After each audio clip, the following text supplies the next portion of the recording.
Hey everybody, Mr. Haskin here, and I'm back with more things you should know by being alive, People Edition. And right now I'm going to talk about Thurgood Marshall. And before he wore the robe as a member of the Supreme Court, he changed the law. Thurgood Marshall didn't just become the first black Supreme Court justice, he helped reshape American justice.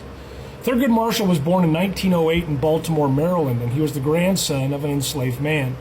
He was denied entry to the University of Maryland Law School because of his race, and instead he attended Howard University Law School, where he was mentored by Charles Hamilton Houston, a legal genius who taught him how to fight segregation with the Constitution.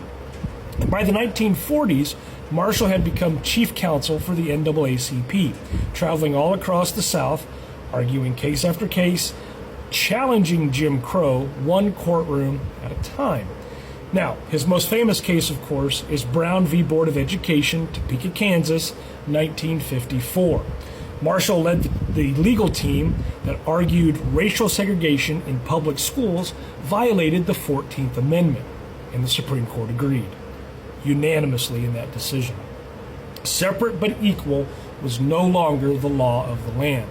And that decision didn't just end segregation overnight, but it cracked the foundation of legalized racism in the United States. Thurgood Marshall's work in the Brown case made him a civil rights legend before he ever stepped foot on the Supreme Court. Now, in 1967, President Lyndon B. Johnson appointed Thurgood Marshall to the U.S. Supreme Court, making him the first black justice in American history. And for 24 years, Marshall was a powerful voice for the marginalized, the poor, and the overlooked.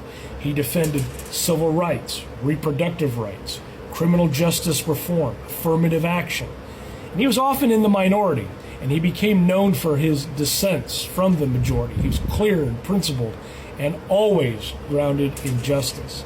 He once said, "In recognizing the humanity of our fellow beings, we pay ourselves the highest tribute." He retired in 1991, and he passed away in 1993. But his legacy is everywhere.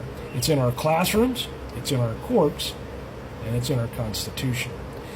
If you've learned something today, something new about Thurgood Marshall, please like, comment, or follow me. I'll keep throwing out these things you should know by being alive, because Thurgood Marshall didn't just break barriers. He built paths for others that people still walk on today. Thanks a lot for watching.